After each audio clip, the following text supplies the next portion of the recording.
अरे माँ, सुनो। हाँ बेटा, बोलो क्या बात है। माँ, आज मेरे लिए जल्दी से खाना बना दो। आज मैं जा रहा हूँ, किसी न किसी को मूर्ख बनाकर जरूर आऊंगा। अरे बेटा, तुम किसी को कैसे मूर्ख बना पाओगे? तुम्हारे पिताजी होते तो वह जरूर मूर्ख बना दिए होते। तुम अभी मूर्ख बनाने में बच्चे हो। अरे माँ, तुम कैसी बात कर रही हो? मैं क्यों नहीं मूर्ख बना सकता किसी को? आखिर मूर्ख बनाने वाले का ही बेटा हूँ। बस तुम जल्दी से हमारे लिए खाना बना दो। फिर बिरजू धनी सेठ की तरह तैयार हो जाता है। अच्छा माँ, मैं चलता हूँ। बिरजू चलते चलते एक गांव के नजदीक पहुंच गया। तभी चार लोग खेतों में काम कर रहे थे। अरे बड़े भैया, कितने दिन हो गए लेकिन हमने किसी को अभी तक मूर्ख नहीं बनाया। हाँ बड़े भैया, मुन्ना भैया ठीक कह रहे हैं। अब तो हम लोगों के पास पैसे भी नहीं हैं। जो थे वह खत्म हो गए। चलो भैया, आज किसी सेठ को मूर्ख बनाते हैं। अरे सुनो, इधर देखो, इधर कोई मुसाफिर आ रहा है। अरे हाँ, यह कोई धनी सेठ लग रहा है। चलो इसे मूर्ख बनाते हैं। अरे भैया, इतने कड़कती हुई धूप में कहाँ जा रहे हो? थोड़े से देर पेड़ के छांव में आराम तो कर लो और पानी उनी पीकर आराम से निकल जाना। अरे नहीं भैया, मुझे थोड़ा सा जल्दी है, इसीलिए मैं आराम नहीं कर सकता। वापसी में आते हुए आपके पास जरूर रुकूंगा। अरे सेठ जी, आप कैसी बात कर रहे हैं? काम तो पूरे जीवन करना है। काम के साथ साथ आराम भी तो करना जरूरी है। चलो अच्छी बात है, अगर आप नहीं मान रहे हैं तो मैं यहीं पर कुछ देर रुक जाता हूँ। जिस व्यक्ति को वह लोग मुसाफिर समझ रहे थे वह खुद तो एक मूर्ख बनाने वाले का बेटा था। तभी बिरजू उन चारों के पास जाकर बैठ जाता है। तब चारों मूर्ख बनाने वाले व्यक्ति इधर के उधर बात करने लगते हैं। अरे बोलिए भैया, बोलिए, आप क्या कहना चाहते हैं? सेठ जी, बात को बताने से पहले हमारी एक शर्त है। बोलिए भैया, क्या शर्त है? मैं आपके शर्त को मानने के लिए तैयार हूँ। बोलिए तो सही।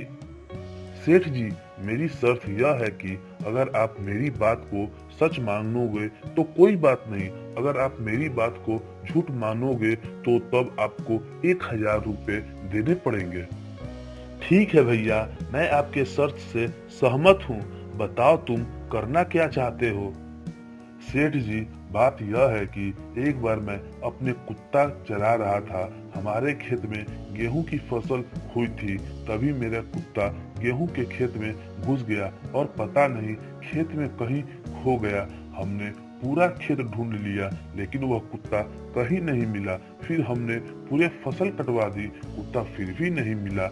मैं उसी गेहूं को चक्की में पिसवाई, फिर भी वह कुत्ता नहीं मिला। और हद तो तब हो गई जब उसी आटे की रोटी बनाई। जैसे ही मैंने पहली रोटी को टुकड़ा में तोड़ा तभी कुत्ता का पूंछ मेरे हाथ में आ गई। तभी उस कुत्ते को पूंछ को खींचकर बाहर निकाला। तब हमारे जान में जान आई। लेकिन भैया, आज तक यह बात जिसको मैंने बताई उसने मेरी बात को झूठ बताया। अब तुम ही बताओ कि यह झूठ है या सच? अरे यह तो मुझे मूर्ख बनाना चाहता है। अच्छा बेटा, मैं तो एक मूर्ख बनाने वाला का बेटा हूँ। लगता है तुम्हें पता नहीं है। हाँ भैया, कभी कभी ऐसी घटना हो जाती है, सबके साथ हो जाती है। हमारे साथ खुद ऐसी ऐसी घटना हो जाती है। अब मैं क्या बताऊं? अरे सेठ जी, आपके साथ ऐसा क्या घटना हो गई? अरे नहीं भैया, मैं भी अपनी बात ऐसे नहीं बताऊंगा, क्योंकि हमारी भी एक शर्त है। बोलिए सेठ जी, आपकी क्या शर्त है? हम लोग आपके शर्त को मानने के लिए तैयार हैं। अरे भैया, शर्त वही है, अगर तुम चारों लोग मेरी बात को झूठ मानोगे तो तुम चारों को 2-2 हजार रुपए देने पड़ेंगे। अगर सच मानोगे तो कोई बात नहीं। हाँ हाँ, कोई बात नहीं, हमें तुम्हारी बातें मंजूर है। तो बताओ क्या बात है? अरे भैया, क्या बताऊं, आज मैं काम के लिए काम पर निकलने ही वाला था कि तभी सेठानी जी ने सुंदर पकवान बनाए थे और वह कह रही थी कि आप पकवान खा कर ही जाना, लेकिन मुझे अपने काम से बहुत ही जल्दी थी तो मैंने पकवान बिना खाए ही घर से निकल गया। लेकिन मेरी सेठानी जी मुझे इतना प्रेम करती है कि वह पकवान लेकर मेरे पास यहाँ तक आ गई। अरे सेठ जी, आपके सेठानी जी कहीं नजर नहीं आ रही हैं? अरे भैया, यहाँ नहीं, उधर देखो, वह तो मेरी सेठानी जी आ रही हैं। अरे बाप रे बाप, अरे यह तो हमारी पत्नी है। यह आदमी तो हमसे भी बड़ा मूर्ख बनाने वाला निकला। अब क्या करें? अगर हमने इसके बात को झूठ कहा तो यह हमसे 2-2 हजार रुपए ले जाएगा, और इसके बात को हमने सच कहा तो हमारी भाभी को ले जाएगा। अरे भैया, मेरी बात मानो तो अपनी पत्नी को इस सेठ के घर भेज दो, क्योंकि शादी होने के बाद से हमारे ऊपर पहले से ही 10 से 15 हजार रुपए का कर्जा है। वह तो नहीं दिया जा रहा, अभी कहाँ से 8 हजार रुपए देंगे? हाँ, भाभी को भेज देना चाहिए, और सेठ के घर में जितना खजाना होगा वह सारी हमारी भाभी लेकर भाग जाएंगी। अरे तुम आ गई, मैं कब से तुम्हारा इंतजार कर रहा हूँ। अरे तुम कौन हो? मैं तुम्हें जानता भी नहीं। अरे मेरी प्यारी पत्नी, यह तुम्हारा पति है। तुम्हारा विवाह बचपन में हो गया था। तुम्हारे पिताजी के भूल जाने के कारण हम दोनों की शादी कुछ महीने पहले हो गया था। हमारे घर के परंपरा के अनुसार अगर किसी का विवाह पहले हो चुका है और उसका पति अभी जिंदा है तो हम उसे शादी नहीं करते हैं, लेकिन तुम्हारे पिताजी के गलती के कारण यह गलती हमें भी करना पड़ा। अरे मेरे प्यारे दोस्तों, अब यहाँ से मैं चलता हूँ। अरे भैया, यह तो हमारी पत्नी को मूर्ख बनाकर ले गया। साले साहब का कल ही फोन आया था कि कुछ दिन पहले रक्षाबंधन है, 4-5 दिनों के लिए मायके भेजना था। चलो हम कल इसके घर चलेंगे। अगले दिन ही चारों लोग अपने भाभी को लाने के लिए चले जाते हैं। फिर बिरजू मेहनबाजी करता है। अरे बड़े भैया, जल्दी से उठ जाओ, सभी लोग सो गए हैं। चलो हम लोग इस सेठ को रस्सी से पलंग में बांधकर इसे नदी में फेंक देते हैं और इसके घर का सारा सामान लेकर अपने भाभी को लेकर घर चले जाएंगे। चारों लोग ने सोते हुए ही पलंग में बांध दिया और रात में ही लेकर निकल पड़े। उन्हें चलते चलते रात से सुबह हो गया। अरे भैया, इस पहाड़ को उठाते उठाते थक गया हूँ। चलो इस पेड़ के नीचे ही कुछ देर आराम कर लेता हूँ।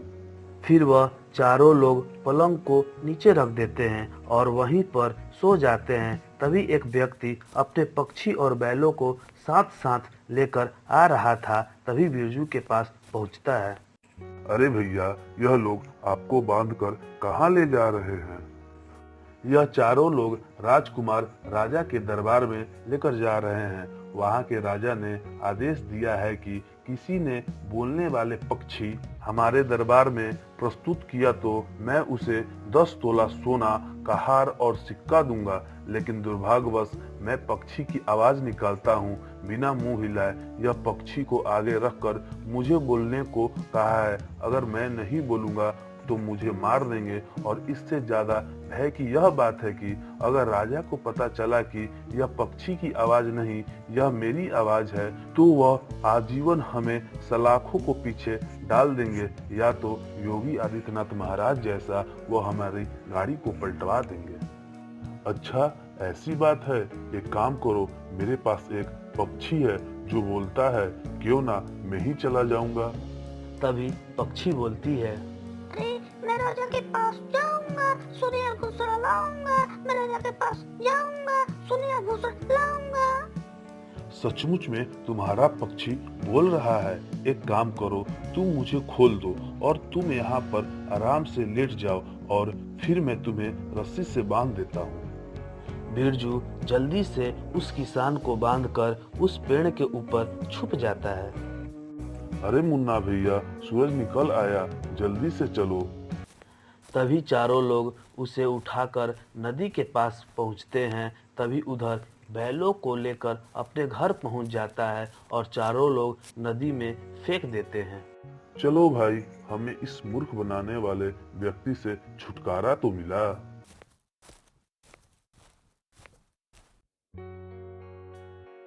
अरे यह क्या, यह मूर्ख बनाने वाला व्यक्ति यहीं पर बैठा है।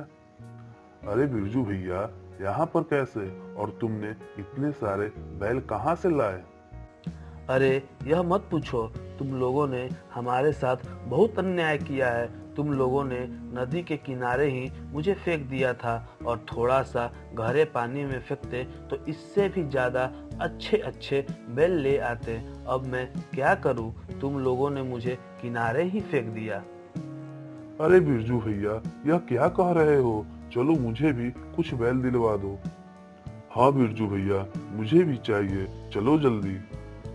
अच्छा, तुम्हें भी बैल चाहिए? ठीक है, मैं चलता हूँ। जहाँ मैं तुम्हें कहूँ वहीं पर कूद जाना।